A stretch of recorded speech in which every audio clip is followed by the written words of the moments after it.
খেলোয়াড়ের খেতাব পেলেন মাশরাফি। প্রতি বছর বিভিন্ন ক্ষেত্রে গুরুত্বপূর্ণ অবদান রাখা বাঙালি কীর্তিমানদের পুরস্কৃত করে থাকে কলকাতা ভিত্তিক এবিপি মিডিয়া গ্রুপ।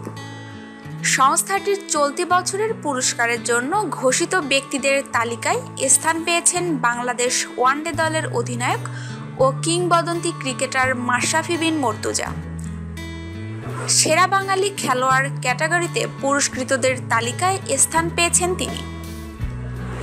কলকাতার প্রভাবশালী দৈনিক পত্রিকা আনন্দবাজার ও এবিপি আনন্দ চ্যানেলের সূত্র অনুযায়ী আগামী 29 জুলাই অনুষ্ঠিত হবে সেরা বাঙালি 2017 খেতাব প্রদান অনুষ্ঠানটি।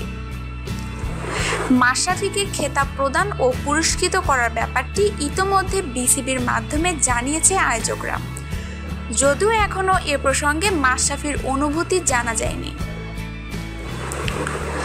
প্রতিবারের মতো এবারও খেতাব প্রদান অনুষ্ঠানটি এবিপি আনন্দ চ্যানেলে সরাসরি সম্প্রচার করার কথা রয়েছে। ইতোপূর্বে 2007 সালে বাংলাদেশি ক্রিকেটার হাবিবুল বাশার ও ভারতীয় ক্রিকেটার সৌরভ গাঙ্গুলিও জিতেছিলেন এই খেতাব। 2012 সালে খেতাবটি জুটেছিল বাংলাদেশি ক্রিকেটার সাকিব আল হাসান ও ভারতীয় ক্রিকেটার মনোজ তেওয়ারির নামের পাশে।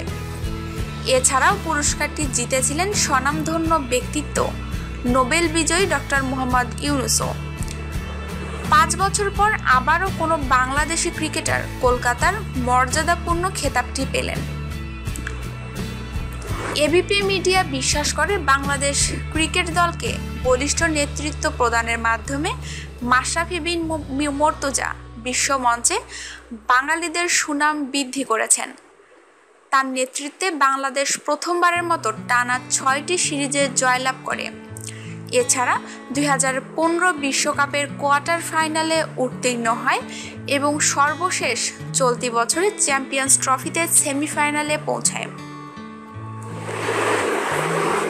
আমাদের নিউজটি ভালো লাগলে নিউজটি অবশ্যই আপনার বন্ধুদের সাথে শেয়ার করবেন এবং স্পোর্টসের নিত্য নতুন নিউজ পেতে আমাদের চ্যানেলটিকে সাবস্ক্রাইব করে আমাদের সঙ্গেই থাকবেন। ধন্যবাদ সবাইকে।